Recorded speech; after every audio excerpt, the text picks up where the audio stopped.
Hello guys, in this video I'm going to first talk about IELTS and where can you prepare for IELTS. So that will be the first part, and the second part I'll tell about the differences between Toefl and IELTS and why I feel IELTS is better. So that is going to be the contents for this video, and yeah, let's get started. So here you can see in my screen, this is the place where you can register for an IELTS exam. So here I'm talking about the IDP based IELTS. So there's British Council as well that conducts IELTS, but I'll be talking specifically about IDP because I'll come to that.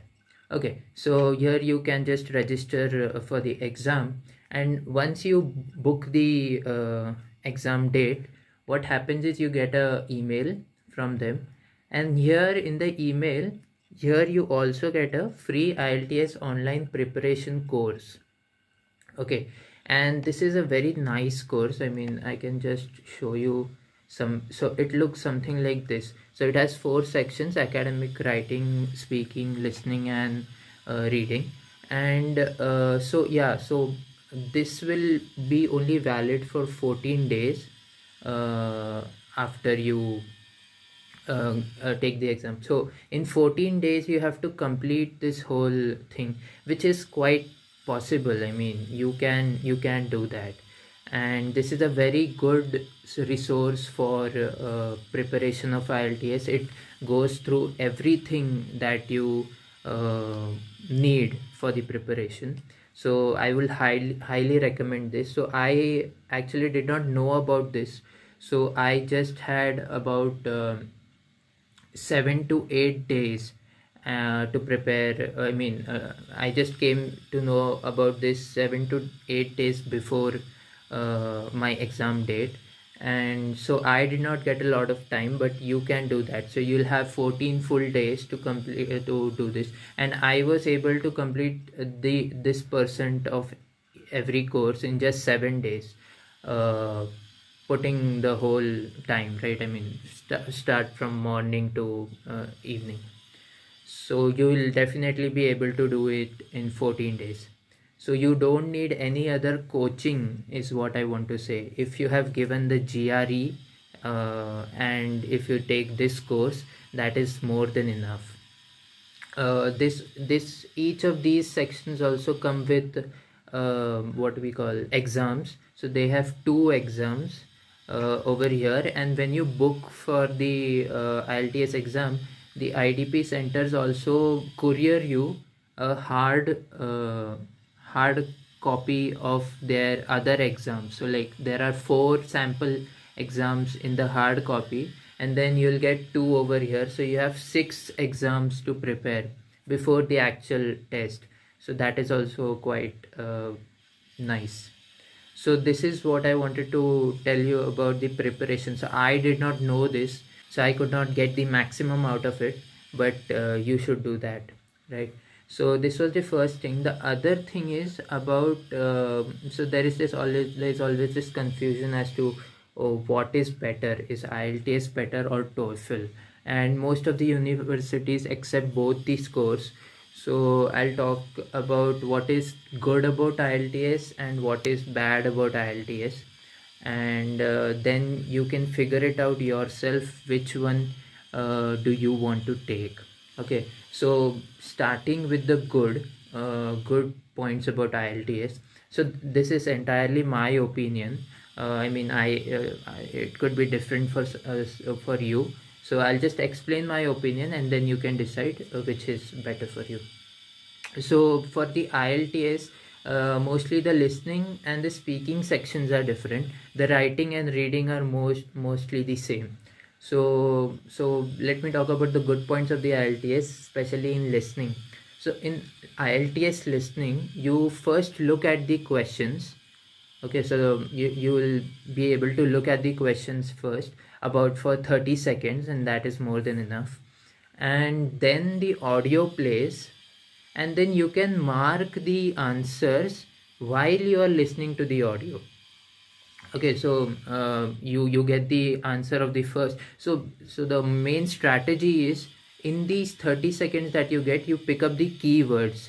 So keywords can be the name of a person like Pratik, or something else, and all these things will be covered in the course that I just mentioned, right? So you pick up the keywords, and then whenever you listen to the keywords, you focus on the answer and you tick mark the answer. That's all. And the questions are in order. So if in case you see a keyword for the third question while you are in the second question, and you did not get the answer for the second, you can just leave it because the answer is gone, you missed it, and you go forward. I mean, you go to the third question, and then so the answers are in the order. The first answer for question 1 will come first, then question 2, and so on, right? So that is the other good part. For TOEFL, what will happen is, you first listen to the audio and you are expected to note down whatever you think is important. Okay, and only after that you'll be shown the questions. So here you don't know what are the questions, how, on what part will the questions be. You have to write down everything you feel that is important, and then based on your memory and whatever you have written, you have to answer, right? So this is actually more of listening plus memory, and IELTS listening is just listening. I mean, there's no memory part over here. That is why I feel IELTS listening is better. Okay, so that is about listening. Then coming to speaking. So about IELTS speaking. So in IELTS speaking, you get 3 sections, and they start with questions related to you. So the first is some questions that are related to you. So it could be, why are you giving your test, which countries do you want to go in, why do you want to do your program, I mean masters or PhD, whatever you are applying for. And then for me, I was also asked on my favorite color, and then so I answer. And so yeah, one more thing, this is a conversation, so you will be actually talking to a person, and it'll be a conversation, and it is not like it is a friendly conversation is what I want to say. So it is a one-to-one friendly kind of a talk. So that's, I feel that is better. And you talk about yourself, so you know about yourself, right? I mean, you know what will be your favorite color. And then I was asked, why is it my favorite color? So I answered that I am inspired by my mother, and since my mother has this favorite color, so I also have the same favorite color. So something like that, right? Something related to yourself. In the second section, you'll be given a topic, okay, and then you'll be asked to you'll be given a minute to prepare about that topic, and then you'll be asked to talk about the topic for 2 minutes at a stretch. So here there'll be no conversation, you'll have to talk on your own, I mean for 2 minutes. So that's solo, right? You have to talk on your own.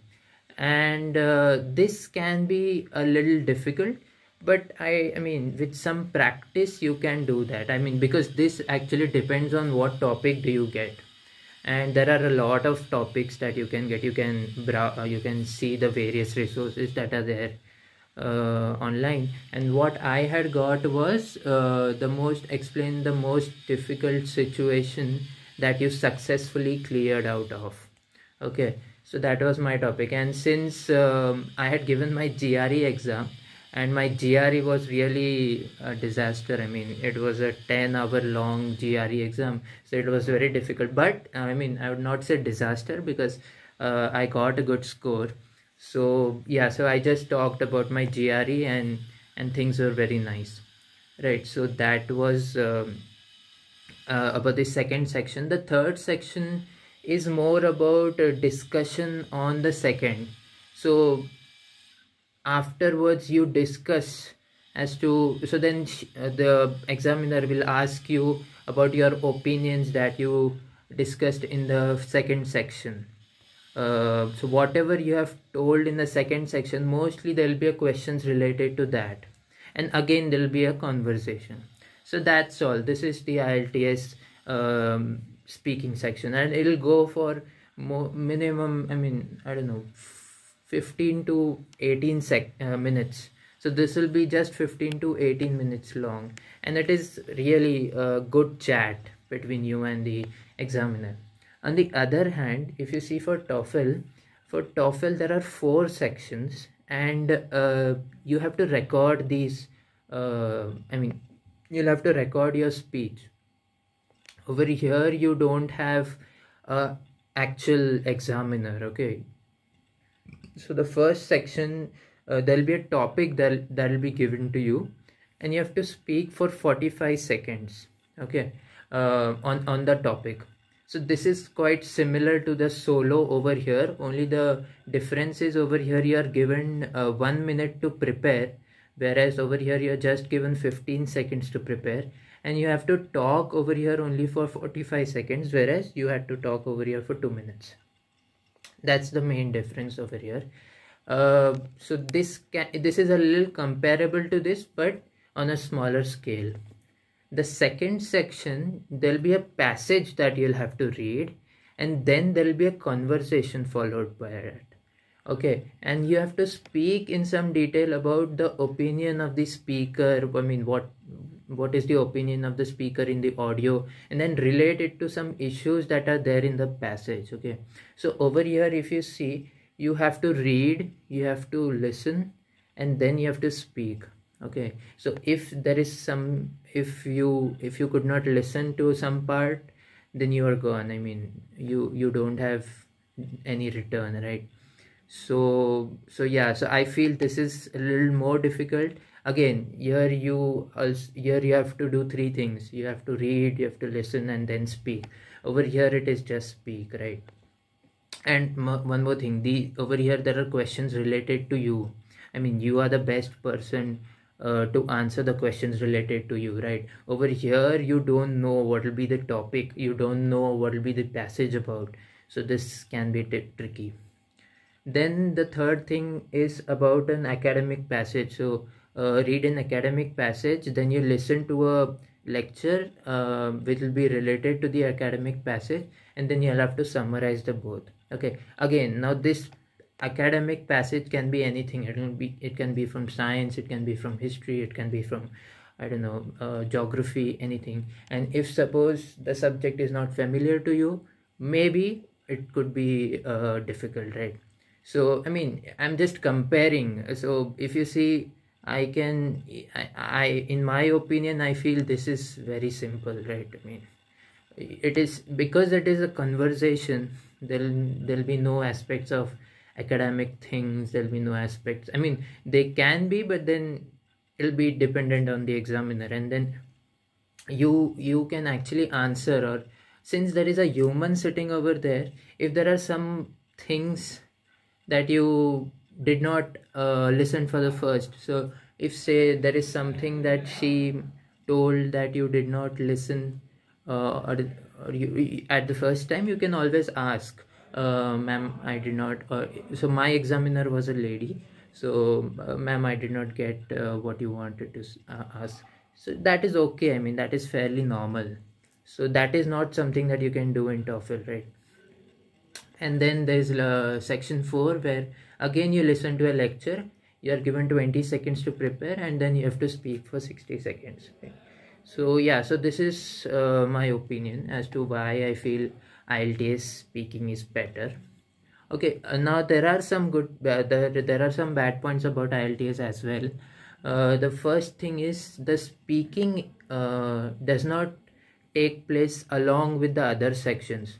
So as for me, I had booked my IELTS exam on the 30th, and my speaking took place on the 26th. Okay, so the speaking date will not be given to you earlier. So the speaking date will be given one week prior to your actual exam. So my exam was on 30th. I came to know on 24th that my speaking is on 26th. So you understand that can be a little tricky. So, and the other thing is that they decide when will be your speaking test.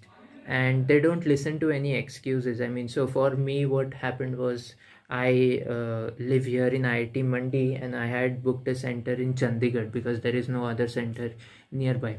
So Mandi to Chandigarh takes 6 hours approximately. So what I wanted was I wanted to give my IELTS exam, that is my reading, writing and listening exam, and then either on the same day or on the next day I wanted my speaking exam. But they don't listen to anything. They give you a date, a speaking date, and you have to come on that date only. Okay, so that is something that is not very good. So I had my speaking on 26th, and then I had to wait for 3 more days, and on 30th I had my IELTS exam, right? So these things can be a little difficult. While for TOEFL, it is you give everything at once. I mean, all these sections at once. Okay, so that was a bad part about IELTS. The other thing is that there is no IELTS at home. However, you can give a TOEFL at home. So like you give GRE at home, you can also give TOEFL at home, but there is no IELTS at home. So that is the second thing that you can consider while deciding whether to give IELTS or TOEFL. Okay, so that was the video. I hope I covered all the questions that you had in your mind regarding IELTS and TOEFL, and I hope you got to learn something. That's all. Thank you so much for watching. Thank you.